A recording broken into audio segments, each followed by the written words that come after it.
بسم اللہ الرحمن الرحیم۔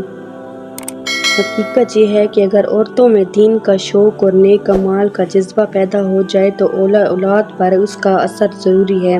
اس کے خلاف ہمارے زمانے میں اولاد کو شروع ہی سے ایسے ماحول میں رکھا جاتا ہے جس میں اس پر دین کے خلاف اثر پڑے یا کم از کم یہ کہ دین کی طرف سے بے توجہی پیدا ہو جائے۔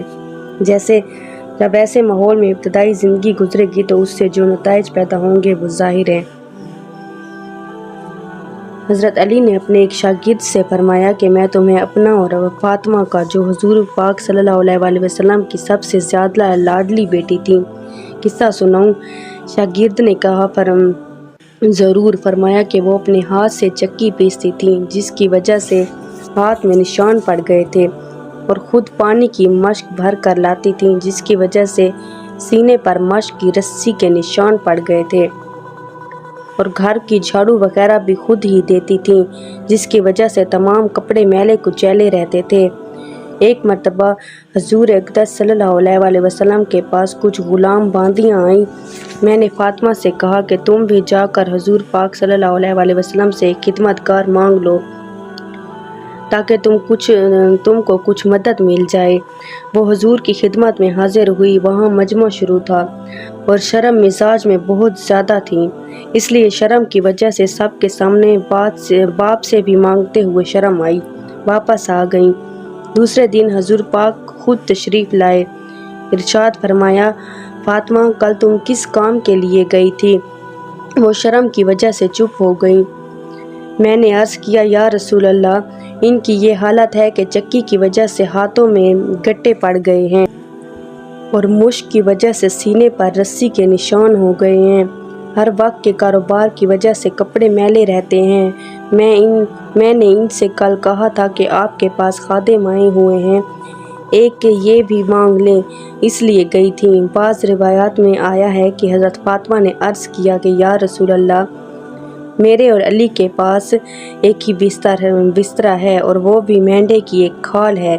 رات کو اس کو بچھا کر سو جاتے ہیں، صبح کو اسی پر گھاس دانہ ڈال کر اونٹ کو کھلاتے ہیں۔ حضور پاک صلی اللہ علیہ وسلم نے ارشاد فرمایا کہ بیٹی صبر کر۔ حضرت موسیٰ اور ان کی بیوی کے پاس 10 برس تک ایک ہی بچھونا بستر تھا، وہ بھی حضرت موسیٰ کا چوغا تھا۔ رات کو اسی کو بچھا کر سو جاتے تھے۔ تو تقوی حاصل کر اور اللہ سے ڈر اور اپنے پروردگار کا فریضہ ادا کرتی رہ اور گھر کے کاروبار کو انجام دیتی رہ، اور جب سونے کے واسطے لیٹا کر تو سبحان اللہ 33 مرتبہ، الحمدللہ 33 مرتبہ اور اللہ اکبر 34 مرتبہ پڑھ لیا کر، یہ خادم سے زیادہ اچھی چیز ہے۔ حضرت فاطمہ نے عرض کیا، میں اللہ اور اس کے رسول سے راضی ہوں، یعنی جو اللہ اور اس کے رسول کی رضا میرے بارے میں مجھے بخوبی منظور ہے۔ یہ تھی زندگی دو جہاں کے بادشاہ کی بیٹی کی۔ اور آج ہم لوگوں میں سے کسی کے پاس دو پیسے آ جائیں تو اس کے گھر والے گھر کا کام کاج درکنار اپنا کام بھی نہ کر سکیں، یہاں تک کہ پاخانے میں لوٹا بھی ماں ہی رکھ کر آئے۔ اس واقعے میں جو اوپر ذکر کیا گیا ہے صرف سونے کے وقت ذکر ہے۔ دوسری حدیثوں میں ہر نماز کے بعد 33 مرتبہ یہ تینوں کلمے اور ایک مرتبہ لا الہ الا اللہ وحدہ لا شریک لہ لہ الملک و لہ الحمد وہو علی کل شیء قدیر بھی آیا ہے۔